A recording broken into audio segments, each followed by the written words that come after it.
Hi guys, the next topic we're studying is channelopathies, and these would be disorders of muscle membrane excitability resulting in a very peculiar presentation of episodic muscle weakness. Like during the course of this discussion, I'll be describing hypokalemic periodic paralysis, where there would be muscle weakness after a high carbohydrate meal or after taking a meal which is rich in sodium. The person will be lying listless for a duration lasting for anything between 30 minutes to maybe few hours. In contrast, when it comes to hyperkalemic periodic paralysis, the patient will again be having an attack of flaccid paralysis lasting for 30 minutes to a couple of hours, and this time the trigger will most of the time be fasting. So you will notice relation to meals with respect to the episodes of periodic paralysis that occurs in these patients. And anyway, this term is a misnomer because lots of time during an episodic weakness that develops in these patients, if you check out the serum potassium values, it may turn out to be normal as well. On this line representation, I have shown nerve, then I've shown a muscle, and the red dot that is currently shown here can be taken as a representation of SCN4A, that's a sodium channel. Now, coding for this sodium channel will obviously be a SCN4A gene as well. And the problem with hyperkalemic periodic paralysis is that this gene will be causing the channel to be working much more than normal. The pattern of inheritance in this condition will most of the time be autosomal dominant, and because of the defect in the gene, as I said, there is a gain of function of the channel. And therefore, what I'm going to do is I'm going to just exaggerate the ionic fluxes across here. You see this arrow that I'm showing is basically representing depolarization, for which sodium would be going inside, and once sodium goes inside, then potassium subsequently will come out also. That is for the repolarization part. In this condition, the way I'm drawing the arrow, I'm trying to show that there is a rapid ionic flux happening, in a sense that there would be more sodium going inside. And when I say like this, the query most people is, sir, what's the problem? If more sodium will go inside, it will cause a better depolarization. So why are you saying weakness? Well, the counter to that statement that more sodium is going inside and it's beneficial, the problem here is that, okay, more sodium is going inside, that is fine, but at the same time potassium is also coming out faster, and therefore the repolarization process is also getting hampered. You see, we need a depolarization and a repolarization to occur at a particular speed and not at a speed excess of normal. The textbook says the fact that per se these rapid fluxes, the fast depolarization and the fast repolarization, is responsible for the impaired ability of the muscle to contract. And usually there would be some kind of triggers present in these patients, like most of the time the trigger which will be responsible for hyperkalemic periodic paralysis could be fasting, or it could be exercise after taking any routine, I mean resting after doing any routine exercise. In fact, lots of time, because this disease will present in the first decade of life, so this would be a child, and this child who goes to school, and in school we have this PT physical training periods as well. So the PT teacher made the child do exercise along with all other children of the class, and post that exercise, when the child is resting, he will be lying on the floor, or he'll be lying in the class as if he has no absolutely no power in his body. He'll be lying totally listless, to the level that the teacher will get afraid of the fact that maybe I made this child do so much of exercise that now he's not able to even get up from the floor, he's not able to get up from the hospital bed in the emergency room or the medical room of the school.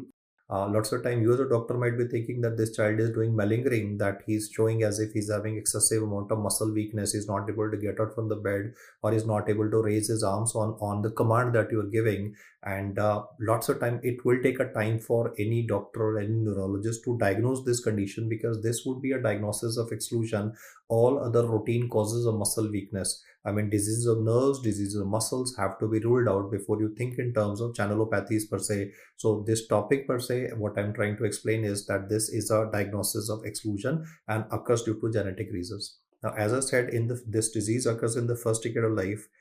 You will notice that in hypokalemic periodic paralysis, I'll be describing a patient at 25 years of age. Here I'm saying in the first decade of life. The incidence is equal in men and women. For hypokalemic periodic paralysis, incidence is more in male patients.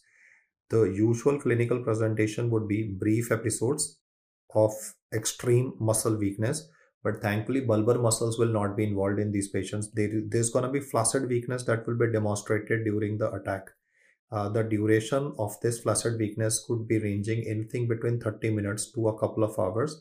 after which gradually the patient will get up or might get up even faster because of medication that would be given. The usual trigger that I'll be describing for hypokalemic periodic paralysis, that is the topic coming after it, will be a high carbohydrate meal. This time saying fasting. Or a second trigger that I mentioned was that the child is taking rest after doing some regular exercise. And it's not a very strenuous exercise that the child was made to do, a routine PT period. And during that, the child was made to do a bit of running along with other children, just to keep their metabolic rate up and dissipate a bit of their energy. And while the child is taking rest after exercise, he would be totally listless. He'll be lying maybe on the floor, or he'll be lying on the school ground itself, making the teacher get worried that maybe the child has become suddenly very sick. Before I say anything more, I also want to draw your attention to the fact that in cardiology part, I have talked about SCN5A, that is Brugada syndrome. You are aware of a sodium channel defect in cardiology, where this has been described as a leading cause of development of sudden nocturnal death in Southeast Asian males. In fact, there is a very peculiar pattern of ST segment elevation that is present in Brugada syndrome. That's called as the co-pattern of ST segment elevation. So that's just a miscellaneous information which I would like you to remember, that SCN5A defect is Brugada syndrome from the cardiology perspective. And today we're studying SCN4A defect, where there's a gain of function and the disease is called as hyperkalemic periodic paralysis. Why this term is a misnomer? One, because it is not a potassium channel defect, it's a sodium channel defect.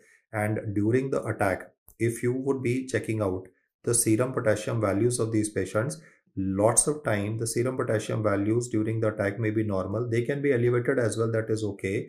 But then the main aspect to tell you was that lots of time during the attack, the values can be normal as well. Now, what medication can be given to alleviate these attacks? You can't be God and cure this gain of function, but what you can do to alleviate the attacks could be acetazolamide, make the meal times relatively more regular. And anyway, I mean, exercise per se would be a big time. I mean, this child will not be able to do any routine mild exercise also. So participating in sports related activity will always be a big time challenge. And it's usually not advisable also to make the child exert himself. And then the main reason why hyperkalemic periodic paralysis causes muscle paralysis is what I've highlighted. I mean, more sodium going inside looks okay. I mean, अच्छा लगता है कि भी ज़्यादा sodium जा रहा है, ज़्यादा depolarization होगा.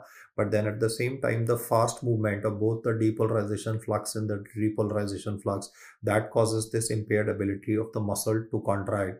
And that's the reason why there would be muscle weakness developing in these patients. I will be now explaining to you a allelic variant of paramyotonia congenita. In fact, I can also mention the chromosome involved here. The chromosome involved for hyperkalemic periodic paralysis is chromosome number 17, and the same chromosome is defect is seen in paramyotonia congenita as well. And since this is also sodium channel defect, so he says that paramyotonia congenita would be allelic too. I mean, that's how he has described it, to say that the same gene is responsible for a variant also. This disease should be remembered as a variant of hyperkalemic periodic paralysis. And how is it different from hyperkalemic? I mean, why the separate name has been given is because of the fact that the weakness in this condition can be usually triggered after cold exposure. So per se, I can say for hyperkalemic periodic paralysis, I did not say that that cold exposure would be triggering this. And then another feature that can be seen during the presentation of this disease would be myotonia. Now, what do you mean by the word myotonia? Meaning of the word myotonia would be a delayed relaxation of muscles. I mean, the contraction part of the muscle would be fine.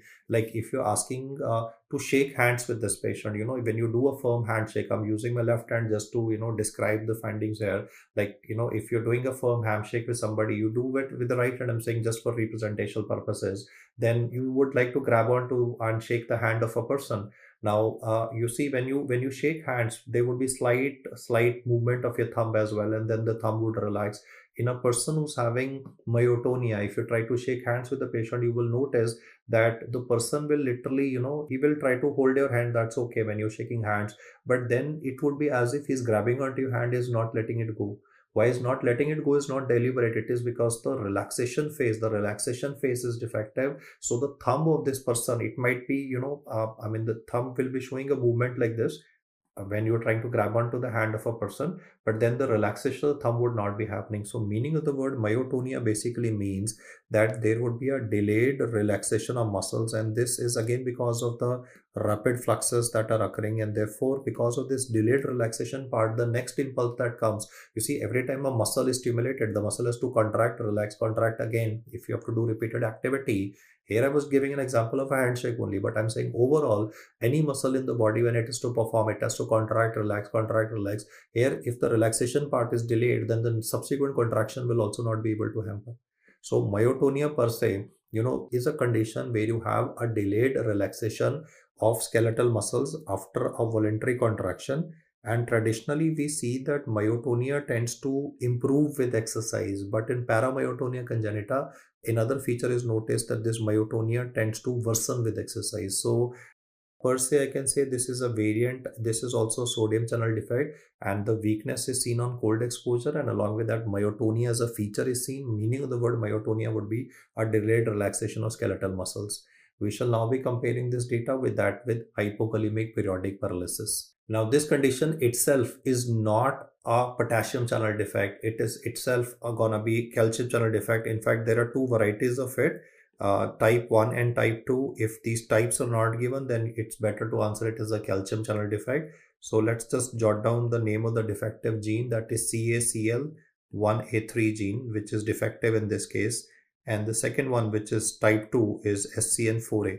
Now you would be wondering, I mentioned SCN4A earlier also, but this time instead of saying a gain of function, I'm saying that due to the genetic reasons, which is autosomal dominant, there is going to be loss of function of this gene, and the loss of function will make it easier to understand that there would be less sodium going inside, and that less sodium going inside will contribute to a defective depolarization. And if you have a defective depolarization, then the muscle contraction will be lesser. I repeat the facts once again. For hyperkalemic periodic paralysis, it was gain of function. It was rapid fluxes that were troublesome. But here it is easier to comprehend. If I say loss of function of the sodium channel per se, that means less sodium is going inside. And less sodium would mean less contraction, and therefore the muscle contraction would be hampered. And for type 1, it is still easier to comprehend, which is the more common variety, calcium. I mean, calcium plays a role with respect to muscle contraction. So the voltage sensitive skeletal muscle calcium channel gene is the one which is defective in this case, and therefore they would, again, because of the defect in these genes, they would be ultimately a development or loss of function. As far as the age group of presentation is concerned, hypokalemic periodic paralysis would usually be a male patient, will present after 25 years of age. The pattern of inheritance was autosomal dominant, and look at the peculiar trigger in this case, high carbohydrate diet or high carbohydrate breakfast. So first time when this person will come to you and say that when I eat a lot of carbs or when I eat a heavy breakfast, I feel as if there is no power in my body. And I was like, literally being skeptical of the patient and saying him, are you kidding me? I mean, after having a heavy breakfast, like if you had two aloo paranthas, you would be feeling dizzy. You will feel sleepy. I mean, if you eat too much of parantha with butter, you will tend to feel a little lazy and you'll say ki thoda der so jate hain, something like that. So I was telling the patient, bhai, after eating a heavy breakfast, to neend aata hai. I mean, you tend to feel a little sleepy, and here you're telling me there is no power in your body and you are totally lying limp as if you can't even get up from the bed. So he's saying, no, sir, I'm not kidding. Every time I eat a McDonald's burger, or every time I'm eating pancakes, or if I'm eating a high carbohydrate diet, that is when you will notice that these episodes of weakness would be coming. So high carbohydrate diet, high sodium in the diet are the two reasons which are the common triggers for development of this, and then would be prolonged exercise. In the previous scenario, I was not saying prolonged exercise. All I was saying was that, a regular PT drill was conducted and child was made to do maybe one round of the school, and that too not to at like, at fast running, maybe a mild jogging. And children who are supposed to be physically active, this child is, the teacher is thinking he's acting out because he's lying on the ground of the school itself, as if there's no power in the body after that one round in school, which might be maybe 100 or 200 meters. In this case, however, it was prolonged exercise, so people with hypokalemic periodic paralysis have to be told categorically not to do prolonged exercise and avoid a high carbohydrate diet. Well, in your mind, the query would be, how will carbohydrate diet cause all this? Well, I can say carbohydrate diet will cause a release of insulin. And you know what insulin does? It sends potassium inside the cells, and if potassium will go inside the cells, then hypokalemia or the hypokalemic periodic paralysis can worsen. I'll repeat the logic once again. High carb diet will cause endogenous insulin release. This will cause, insulin has this activity of sending potassium inside the cells, and hypokalemia, causes muscle weakness. So hypokalemic periodic paralysis again can be understood from the perspective that there's going to be muscle weakness, but the term itself is a misnomer because per se it is not a potassium channel defect. It can be either of the two. Type 1 variety is calcium channel and type 2 is going to be a sodium channel defect. What are the muscles which are usually involved in this case? It is proximal muscle weakness, which is more common as compared to distal muscle weakness.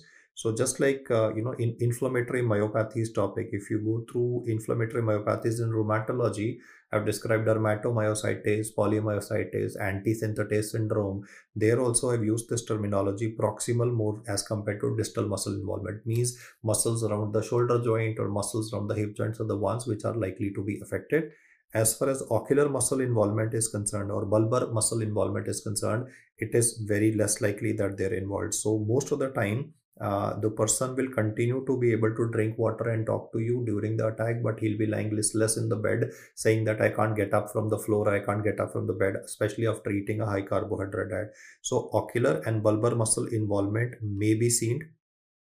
The involvement is there, but the involvement will most of the time be, I would say, less severe or will at least not incapacitate the individual. As far as diaphragmatic weakness is concerned in these patients, yeah, it can happen, diaphragmatic weakness, and that can cause respiratory insufficiency as well. If diaphragmatic weakness which occurs in this patient will occur, then it's gonna be fatal because it will contribute to type 2 respiratory failure. If person is not able to breathe, carbon dioxide retention will occur, and that will make the person become even more drowsy. Carbon dioxide causes carbon dioxide narcosis, would be associated with asterixis as well. Because the hypokalemia is occurring in a couple of these patients, there is also possibility of risk of development of tachyarrhythmias. And the fact that one of the tachyarrhythmia that is seen with hypokalemia is polymorphic ventricular tachycardia. So unlike the earlier part of the discussion, the cardiology link that I was saying was SCN5A defect is Brugada syndrome. Here now I'm saying hypokalemic periodic paralysis, which is loss of function of SCN4A, can be lethal because it can cause tachyarrhythmias. SCN5A is lethal because it can cause sudden cardiac death again, and most of the time it's again tachyarrhythmias which can be seen in that. And you see, the point is hyperkalemic periodic paralysis was not having a tachyarrhythmia developing. Hyperkalemic periodic paralysis was not having a tachyarrhythmia present. It was Brugada, where I described sudden death, but in hypokalemic periodic paralysis, the cardiovascular association also has to be remembered. So low potassium during the attack can be documented with respect to patients of hypokalemic periodic paralysis, and that too also is not a guarantee. And as far as management of these patients is concerned, most of the time we'll focus our attempts or focus our energy into telling these patients with respect to prevention. What I mean by prevention is to avoid a to take low carbohydrate, avoid a high carbohydrate diet, or to restrict the amount of sodium that they'll be taking in their diet. As far as mild attacks are concerned, there is no requirement of any treatment. But if the attacks are severe to the level that prostration occurs in a person, then we usually advise them to take KCL. They can take KCL with help of a straw. Like if there is some weakness present with respect to even facial muscles, then I can advise this person to drink with help of a straw. But if there is vomiting present or there is swallowing issues also occurring, then I might have to give it intravenously as well. I said if there is going to be a substantial amount of hypokalemia to the level that he can't even drink from a straw, then I will be recommending intravenous potassium chloride to be given to these patients during an attack. And along with this, prevention is always better than cure. So low sodium and low carbohydrate diet is the way forward for management of these patients. They are also told to avoid strenuous exercise. The reason I have already given, that you see, strenuous exercise will cause catecholamine release. Catecholamines also cause potassium to go inside the cells, and carbohydrate diet, well, it will cause an endogenous insulin release that will cause potassium to go inside the cells. Do not confuse this disorder with thyrotoxicosis, periodic paralysis. Even patients of thyrotoxic periodic paralysis, that's a differential that I can mention at the moment. No need to note it down, just listen to it. Thyrotoxic periodic paralysis is what you read with the Graves' disease, And it is catecholamine excess in this condition which is responsible for potassium going inside the cells, and that is why the episodes of weakness will occur. But when it comes to hypokalemic periodic paralysis, it is either a calcium channel defect. In fact, first answer of yours, if type 1 and type 2 is not given, would be a calcium channel defect. What I say next will sound very controversial, so I just want you to listen to it and let it go. Acetazolamide has been described for treatment of even hypokalemic periodic paralysis. For hyperkalemic, I was saying that hyperkalemia is there, a hypokalemia, although you can counterbalance the hyperkalemia component and the ionic fluxes are affected. So in a sense, it has been documented to show a part improvement in hyperkalemic periodic paralysis, but the same drug surprisingly works even in type 1 variety of hypokalemic periodic paralysis. It will worsen type 2 periodic paralysis, but it can be used in type 1 periodic paralysis. So that's a very paradoxical statement and a surprising statement, which is, I would say, a little difficult to explain. But this is how the data is in a textbook, that acetazolamide has been shown to cause worsening of type 2. That's the statement. In fact, more important than what I've written at the moment, that acetazolamide is used in both hyperkalemic periodic paralysis as well as in hypokalemic periodic paralysis type 1, but causes worsening of type 2 variety of hyperkalemic periodic paralysis. We do not use the molecule, I'll write it and erase it. We do not use it in type 2, but we use it in type 1 periodic paralysis. So that was a comparison with respect to hyper and hypokalemic periodic paralysis. And now we'll focus on the core issues, which I would rate as the most important part of this discussion. The important part would be to make a list of those calcium channel defects that you would be aware of, and this would be asked to you as a all except MCQ. The calcium channel defect that you have to remember first of all would be what was discussed about a couple of minutes ago, that is hypokalemic periodic paralysis type 1. Then with respect to the topic of migraine, I've described familial hemiplegic migraine. I mean, for migraine, obviously, I've talked about CGRP, I've talked about pound mnemonic, which can help you remember the features, where there would be pulsating headache, unilateral. It is usually worsened by missing a meal with associated photophobia and phonophobia. But then we have a migraine which is associated with even development of weakness in one half of the body. And if the mother of this child or of this girl, I mean, saying a girl, migraine can happen in men and women, both genders as well, more common in women. So the mother of this child might be suffering from the same issues as well. So familial hemiplegic migraine is a calcium channel defect, is the statement to be remembered. And then with myasthenia gravis, I've compared that with Lambert-Eaton syndrome. This is seen with small cell lung cancer, where we have anti-BPIQ antibodies which affect the calcium channels at the nerve ending. So these three that I've described before you are called as calcium channel defects. And from the exam perspective, you need to remember this as an all except MCQ, because they can write four options there. The fourth option would be the answer to the question, because it will be all except, and the question will say which of the following is not a calcium channel defect, and most of the time the answer will turn out to be hyperkalemic periodic paralysis, which I explained was a sodium channel defect. Now, in some questions, however, they can mention a chloride channel defect as well. When I describe chloride channel defect with respect to muscles, I mean, in the moment I say chloride channel, everybody starts talking in terms of cystic fibrosis, so that's okay. But at the moment, I want to draw your attention that we have chloride channels in the muscles also. Why do we have chloride channels in the muscles? Is because they stabilize the electrical charges. Chloride channels in the muscles would be regulating the excitability of skeletal muscles. I repeat once again, the function of chloride channels in the skeletal muscle. In fact, I can just jot it down. Chloride channels in the muscle regulate the excitability of the skeletal muscles as well. And one of the diseases that you need to remember for chloride channel defect with respect to the muscle and contributes to muscle weakness is called as Becker's disease. Why this can be asked to use? Because of the fact that Becker's muscular dystrophy is going to be related to dystrophin, but the one that I've told you at the moment is not Becker's muscular dystrophy, it is Becker's disease. It presents in infancy or childhood with severe muscle weakness in a child. And then there's a variant of Becker's disease also, which is called as Thompson disease. It is unlikely to be asked Thompson because, you still can pick it up, but then Becker's disease versus Becker's muscular dystrophy can be a source of error. So I would like you to remember that Becker's disease is a disorder of muscle membrane excitability. It is a channelopathy. It involves the chloride channel. Another, question that can be asked to you is again with respect to all except variety. The three options in the MCQ will be hypokalemic periodic paralysis, familial hemiplegic migraine, and Lambert-Eaton syndrome.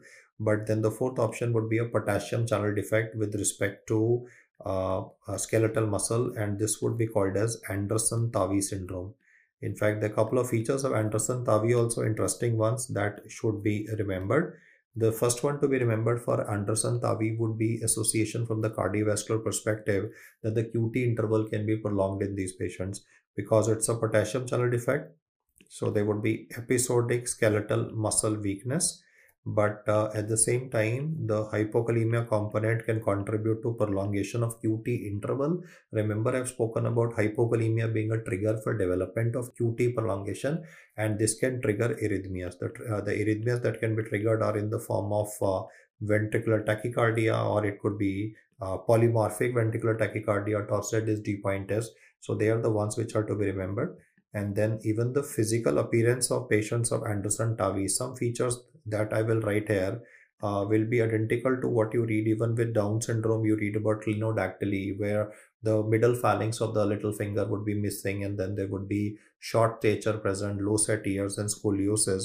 I mean, though we don't read about scoliosis with respect to Down syndrome, but then the remaining features that I've written for Anderson-Tavi from the physical appearance perspective are going to be identical to that Down syndrome, plus a cardiovascular aspect would come in, which would make these patients vulnerable to possibility of tachyarrhythmias as well, and thereby sudden cardiac death, which will necessitate a possible implantable cardioverter defibrillator as well.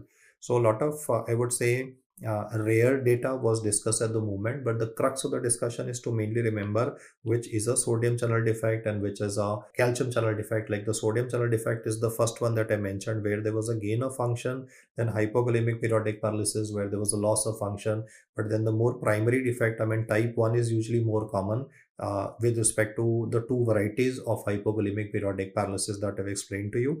And I've also explained regarding chloride channel playing an important role with respect to muscle membrane excitability. And the disease to be remembered is Becker's disease, and Becker's disease is grossly different from Becker's muscular dystrophy, which would be related to dystrophin defect and would be X-linked recessive in inheritance.